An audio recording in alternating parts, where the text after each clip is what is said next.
శ్రీరామచంద్రాయ నమః. శ్రీ సీతారామాభ్యాం నమః. శ్రీమద్ వాల్మీకి రామాయణము సుందరకాండము 54వ సర్గము. లంకాదహనము రాక్షసుల విలాపము. ఇంతవరకును తన సంకల్పములను నెరవేర్చుకొనిన హనుమంతుడు తదేక దృష్టితో లంకను జూచుచూ ఉప్పొంగుచున్న ఉత్సాహముతో అనంతర కర్తవ్యము అనగా కార్యశేషమును గూర్చి ఆలోచింపసాగెను. ఇప్పుడు నేను ఈ రాక్షసులకు ఇంకనూ తీవ్రమైన మనస్తాపమును కలిగింపవలసి ఉన్నది. అందులకై ఈ సమయమునకు తగినట్లుగా నేను చేయవలసిన కార్యమేమి మిగిలియున్నది? అశోకవనమైతే ధ్వంసమైనది. ప్రముఖులైన రాక్షసులందరూ నిహతులైరి. సైన్యములో కొంత భాగము మట్టిగరచినది. ఇంకా లంకానగరమును నాశమునర్చుట మాత్రము మిగిలియున్నది. దుర్గమును అనగా లంకానగరమును నశింపజేయుట పూర్తి అయినచో నేను ఇంతవరకును చేసిన కార్యములు అనగా సముద్రలంఘనము, సీతాదేవిని దర్శించుట, అశోకవనమును భంగపరచుట దౌత్యము మొదలగునవి అనాయాసముగా నెరవేరినట్లే.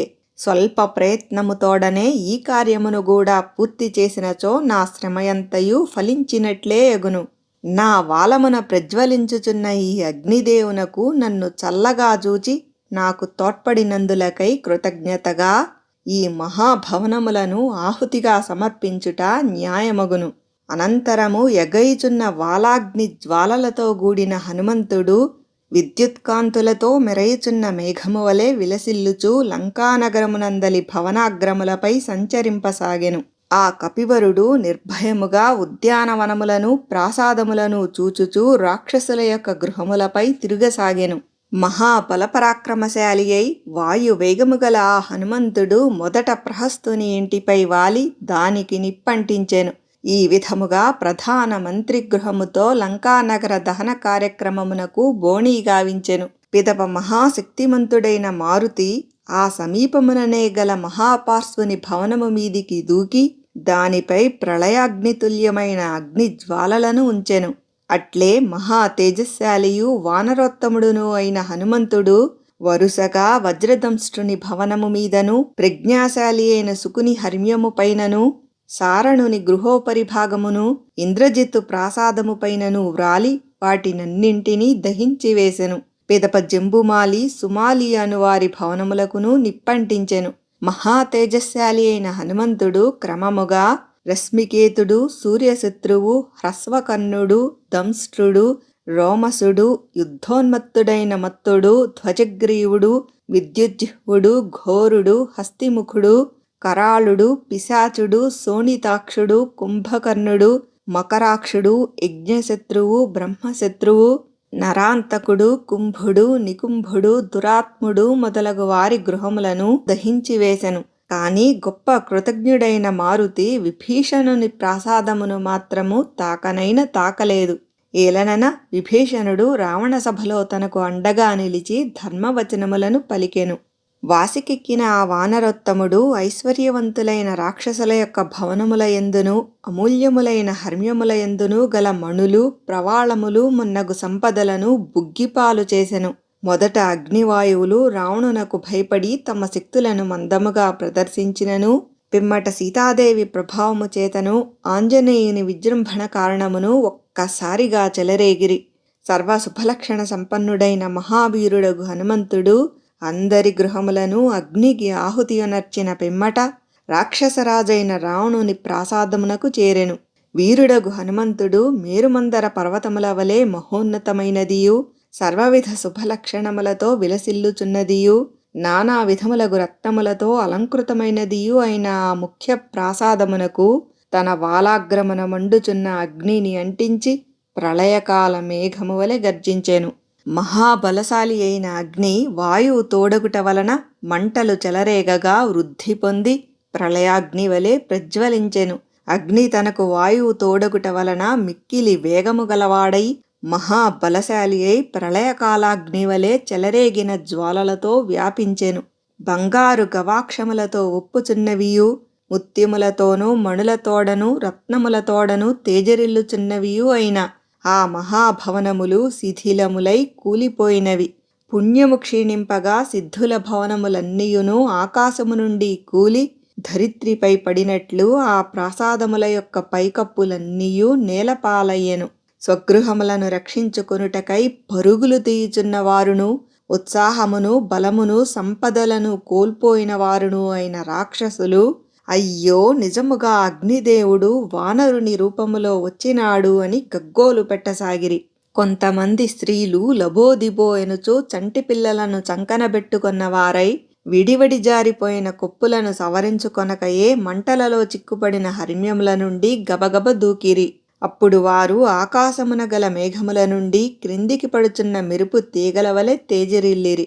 ఆ హనుమంతుడు వజ్రములు, పగడములు, వైడూర్యములు, ముత్యములు, వెండి మొదలగు వానితో నిర్మింపబడిన చిత్ర విచిత్రములగు భవనములను, అగ్ని తప్తములై కరిగి స్రవించుచున్న బంగారు, వెండి ధాతువులను చూచెను.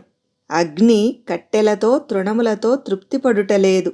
ఎన్ని భవనములను దగ్ధమునర్చినను హనుమంతునకు తృప్తి కలుగుటలేదు. హనుమంతుని చేతిలో హతులైన రాక్షస శవములతో భూమికి తృప్తి కలుగుటలేదు.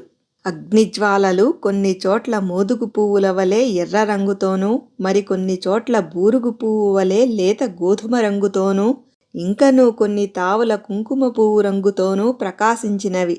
మహాత్ముడు, మహాబలపరాక్రమముల గలవాడు అయిన వానరోత్తముడగు హనుమంతునిచే ఆ లంకానగరము రుద్రునిచే త్రిపురముల వలె దగ్ధమాయెను.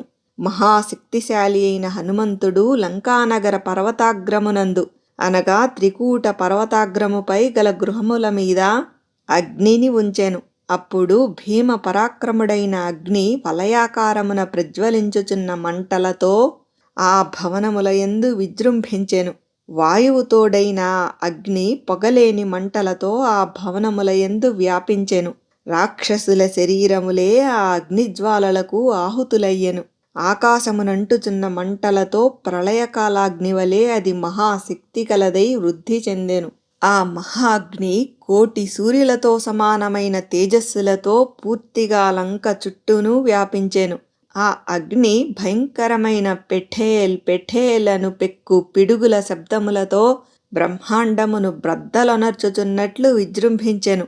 తీవ్రమైన కాంతులతో మోదుగ పువ్వుల వలె ఎర్రని అగ్నిజ్వాలలు ఆకాశ పర్యంతము అత్యంతము పైకెగసెను. అప్పుడు దగ్ధములైన భవనముల నుండి వెడలిన ధూమ పంక్తులతో మంటలు చల్లారిన పిమ్మట ఏర్పడిన మేఘములు నల్ల కలువల వలె ఒప్పుచూ ప్రకాశించెను. ఆలోచించి చూడగా ఇతడు వానరమాత్రుడుగా అనిపించుటలేదు. ఇతడు దేవతలకు ప్రభు, వజ్రాయుధమును ధరించినవాడు అయిన ఇంద్రుడైనను కావచ్చును, లేదా సాక్షాత్తుగా యముడో, వరుణుడో, వాయుదేవుడో అయ్యుండవచ్చును. రుద్రుడైనను, అగ్ని అయినను, కుబేరుడైనను, సూర్యుడైనను, చంద్రుడైనను కావచ్చును. లేనిచో స్వయముగా ఆ ప్రళయకాల పురుషుడే అయ్యుండవచ్చును. సమస్త జీవకోటిని సృష్టించువాడును, పోషించువాడును అయిన చతుర్ముఖ బ్రహ్మ యొక్క ఆగ్రహావేశమే రాక్షస సంహారమునకై ఈ వానర రూపమును దాల్చి ఇచ్చటికి వచ్చినదా? అనంతము, అవ్యక్తము, ఊహింప శక్యముగానిది, అఖండమైనది, సర్వోత్తమమైనది యగు ఆ విష్ణుమూర్తి యొక్క మహాతేజమే రాక్షసులను నిర్మూలించుటకై తన మాయాశక్తిచే వానరాకృతిని దాల్చి ఇప్పుడు ఇచ్చటికి వచ్చినదా ఏమి? ప్రాణి సంఘములతో, గృహములతో, వృక్షములతో కూడా క్షణములో దగ్ధమైన ఆ లంకానగరమును జూచి పెక్కుమంది ధీశాలురు రాక్షసులందరూ అచ్చటచ్చట గుమిగూడి పై విధముగా అనుకొనిరి.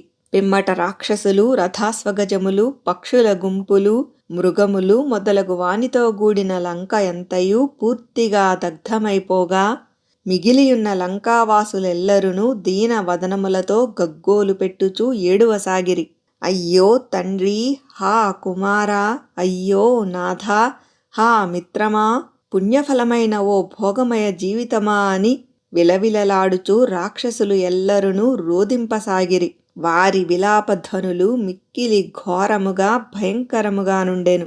హనుమంతుని క్రోధ ప్రభావముచే లంక నిర్జీవమయ్యెను. దాని చుట్టూను అగ్నిజ్వాలలు ఆవరించెను. అందలి ప్రముఖ వీరులెల్లరునూ హతులైరి. భటులెల్లరునూ పలాయనము చిత్తగించిరి. లంకానగరము శాపగ్రస్తమైన దానివలె ఉండెను. తత్తరపాటుతో భయ విషాదములతో గూడిన రాక్షసులు గలదియు, మహాగ్ని యొక్క ఉత్తుంగ జ్వాలలతో కూడినదియు, బ్రహ్మ యొక్క కోపాహతికి గురి అయిన అవనివలే ఒప్పుచున్నది ఒగు లంకానగరమును మహాత్ముడైన హనుమంతుడు వీక్షించెను. వాయుసూనుడైన హనుమంతుడు శ్రేష్టములైన వృక్షములు గల అశోకవనమును భగ్నమునర్చెను. రణరంగమున రాక్షస మహాయోధులను హతమార్చెను. వరుసలు తీరియున్న మేలైన భవనములు గల ఆ లంకాపురిని దగ్ధమునర్చెను. సంకల్పించిన కార్యములు చక్కగా పూర్తియగుట వలన నిండు మనస్సుతో సంతసించెను. విచిత్రమైన త్రికూట పర్వత శిఖరాగ్ర ప్రదేశమున నిలచియున్న వానరోత్తముడు వాలాగ్రమున ప్రదీప్తములైన అగ్నిజ్వాలామాలికలతో విలసిల్లుచూ కిరణపుంజములతో ప్రకాశించుచున్న ఆదిత్యుని వలె తేజరిల్లెను. మహాత్ముడైన హనుమంతుడు గుంపులు గుంపులుగానున్న ఆ రాక్షసులను పరిమార్చి బహువృక్షశోభితమైన ఆ వనమును చిన్న భిన్నమునర్చి రాక్షసుల భవనములను అగ్నికి ఆహుతిగావించి రామధ్యాన నిమగ్నుడాయెను. వానర వీరులలో ప్రముఖుడును మహాబలశాలియు వాయుతుల్య పరాక్రముడును మిక్కిలి ధీమంతుడును సర్వశ్రేష్ఠుడును అయిన ఆ మారుతిని దేవతలందరూ వేనోళ్ల ప్రస్తుతించిరి. మహా తేజశాలి అయిన ఆ వానరోత్తముడు అశోకవనమును ధ్వంసమునర్చి రాక్షసులను సమరభూమికి బలిగావించి ధగధగలతో రమ్యమైన లంకానగరమును అగ్గిపాలు చేసి విరాజిల్లెను. అంతట దేవతలు, గంధర్వులు, సిద్ధులు, మహర్షులు అగ్నిజ్వాలలలో దగ్ధమగుచున్న ఆ లంకాపురిని చూచి మిక్కిలి ఆశ్చర్యపడిరి. సకల ప్రాణులు వానరోత్తముడైన హనుమంతుని చూచి ఆయనను ప్రళయకాలాగ్ని స్వరూపునిగా భావించి భయభ్రాంతములయ్యెను. సమస్త దేవతలును, మునీశ్వరులును, గంధర్వులును, విద్యాధరులును, నాగులును, యక్షులును పరమ ప్రీతి నొందిరి. అచట గల సకల ప్రాణులను మహానంద భరితములాయెను. వాల్మీకి మహర్షి విరచితమై ఆదికావ్యమైన శ్రీమద్ రామాయణమునందలి సుందరకాండమునందు ఇది 54వ సర్గము.